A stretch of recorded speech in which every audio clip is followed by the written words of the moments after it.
Okay, good morning guys. Ito, na-receive na natin from Shopee yung in-order nating power bank, no? From Ugreen.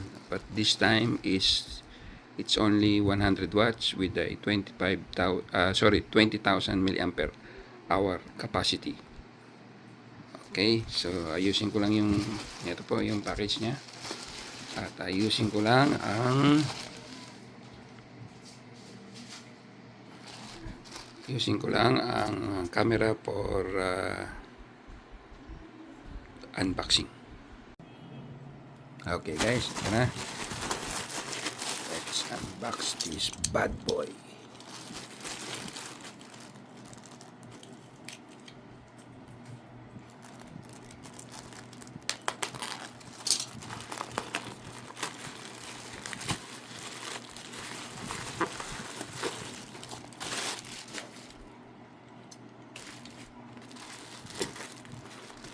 Silyado pa rin.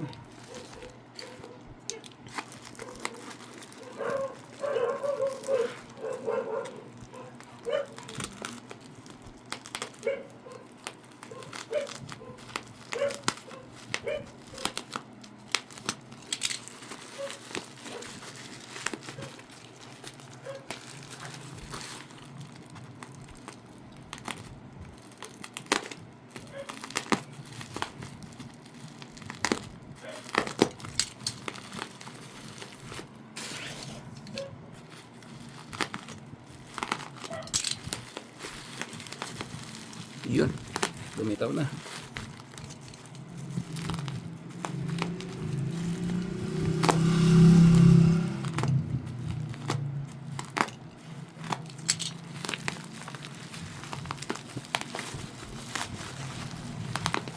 Ito po.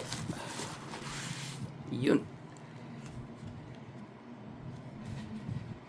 Ito po ang ating delivered product.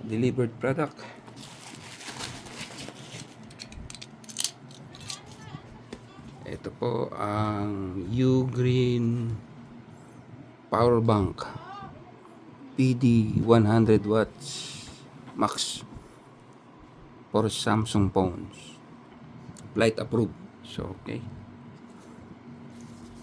yan po, wala pong damage.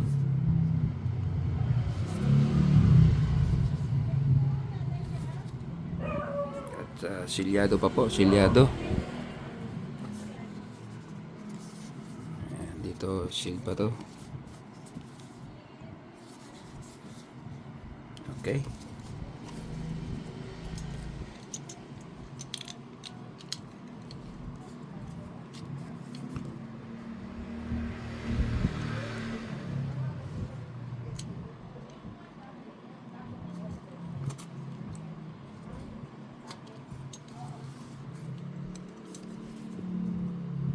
Tama ba itong ginagawa ko?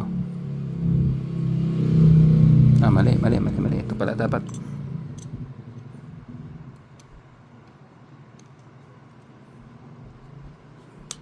Yun.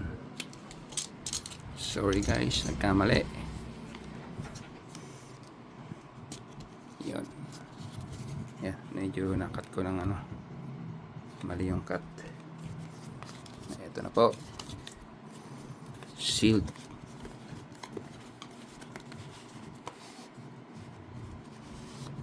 Yun. Ang ganda naman.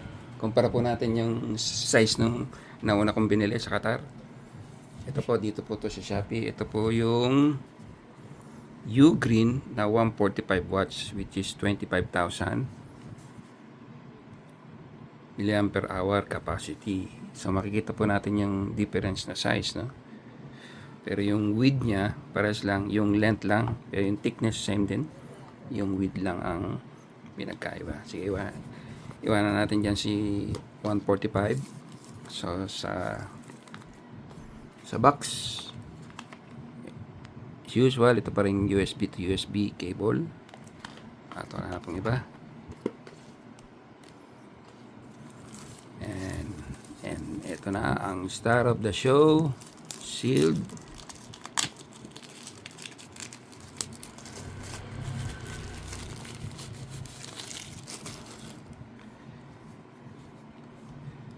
yan po ang nakababatang kapatid.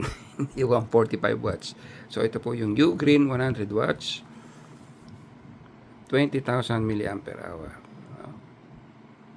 Very portable po, no? Kasyang-kasya sa pocket ng kung kayo man ay nakamaong.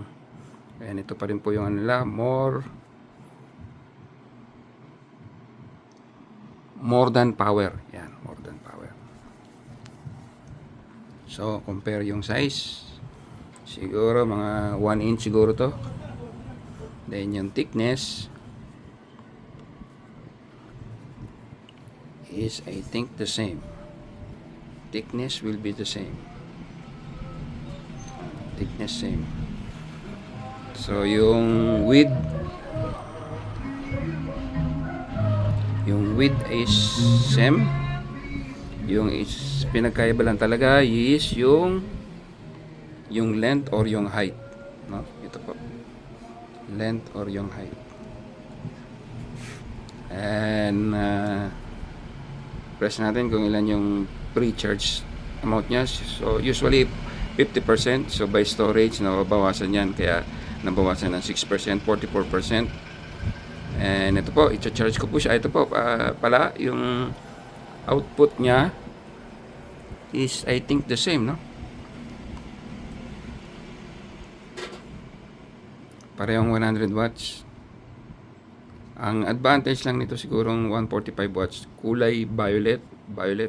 So it means pare-pareho tong high wattage, fast charging. Pero dito sa 100 watts, nakita nyo to, nag-iisang hindi kulay violet. So ibig sabihin, titingnan ko sa manual, malamang ito is mababang wattage capacity output. So okay, yun lang. Start ko na itong i-charge. And see you on my next video para sa kanyang usage. Bye for now. Peace. Guys, merong pahabol, no? Hindi ko napansin na meron pala nakatago sa likod nitong box na to. Kasi hinahanap ko nga yung pouch. Nandito pala sa likod nito yung pouch. So, pag binuksan nyo po, huwag nyo pong kalimutan na i-check nyo rin to. At nasa likod po nito ay yung pouch. Yung lalagyanan. At saka syempre yung documentation and quick start guide siguro to. Ito, quick start guide to siguro. So, meron siyang sticker, user instruction, and ito po, yung two-way fast charging power bank documentation to. Okay. And wala na po, huwag niyo pong kalimutan na baka kasi po pagkuha niyo ng power bank na to at nakuha niyo itong cable dito, itapon niyo na to. Huwag po, buksan niyo pa po to at nandun po sa likod, sa loob o nasa likod ng cover na yun, itong pouch at saka yung user instruction, sticker, and another documentation. Yun lang po.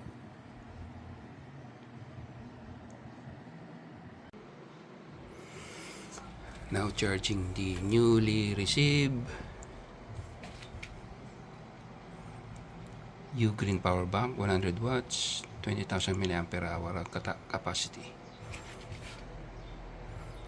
Now charging at 47 and hopefully to finish to 100% in just a few minutes.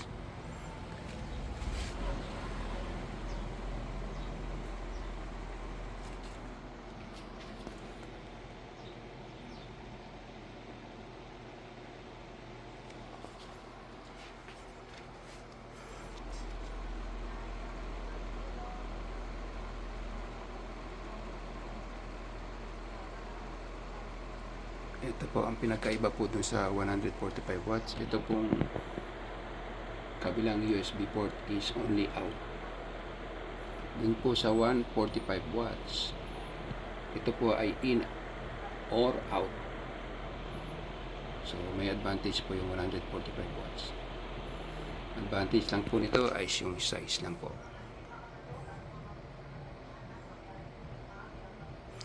Kaya po, hintayin po natin hanggang maging 100 and I'll be back. See you guys. Bye. Peace.